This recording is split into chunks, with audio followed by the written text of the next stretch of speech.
Oil is precious. But did you know that India's economy would only continue to grow at an 8 to 8.5% rate if oil prices stayed around $70 to $75 a barrel?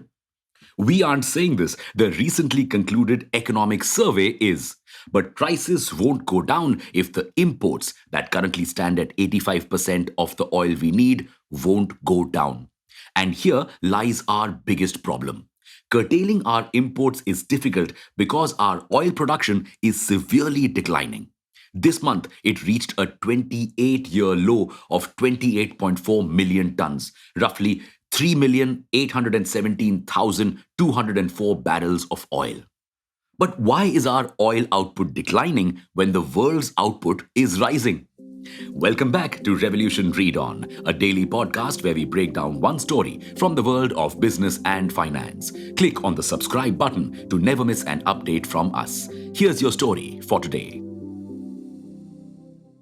As far as oil is concerned, India is doomed by Mother Nature. The oil reserves that we have are very low as compared to countries like Saudi Arabia. But they aren't that low.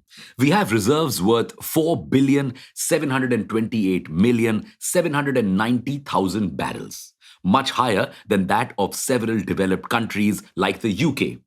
Crude oil output of 1,083,928.37 barrels per day, or Australia. So, why has our production output gone down to 0.08% of our reserves? The problem here is that we haven't discovered any major oil wells in quite some time. Our last major oil well discoveries took place in 2004. So, why aren't we exploring? Because not only is exploring difficult, but it is also very costly. Companies need to invest in high end tech to make sure they are able to discover oil. And this expensive process, which also ends up taking years on end, doesn't always promise results.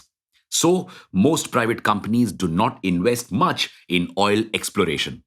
Especially because even though they are successful, they have to share profits with the government and also have to pay a 20% cess on any crude oil that they produce. This also increases the costs of domestic crude oil, putting producers at a disadvantage as compared to importers. So, the major burden of exploration falls on state owned ONGC, which is also India's biggest oil producer, accounting for 76.7% of all domestic production. But even ONGC has been unable to explore much. It has become an acquisition machine. When the Gujarat State Petroleum Corporation wanted to divest off its Deen Dayal field to avoid a loan default, ONGC stepped in to buy it even though it did not have the tech to extract oil from it. In 2018, when the government wanted to increase its revenue and meet disinvestment targets, ONGC bought Hindustan Petroleum Corporation Limited from it. These acquisitions, plus orders from the government to subsidize crude oil products, have put the company in major debt. It currently has an outstanding debt of 1,23,945 crore rupees. So, exploration is not an option. What's the solution then? Partnering with foreign companies. Wait, how will that help?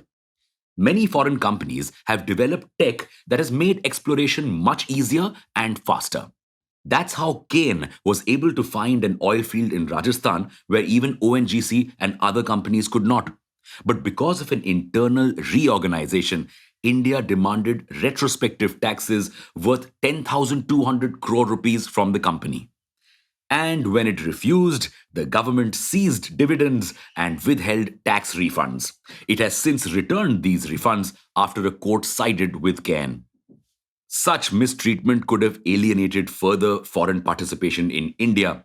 But we are trying to rectify this by introducing new laws that make investing in India more lucrative. Companies can now identify areas they want to explore and bid for them instead of exploring only in government identified areas. They are now allowed to pay the government a share in profits only after their initial investment costs have been recovered. The process of getting exploration and production licenses has also been made easier.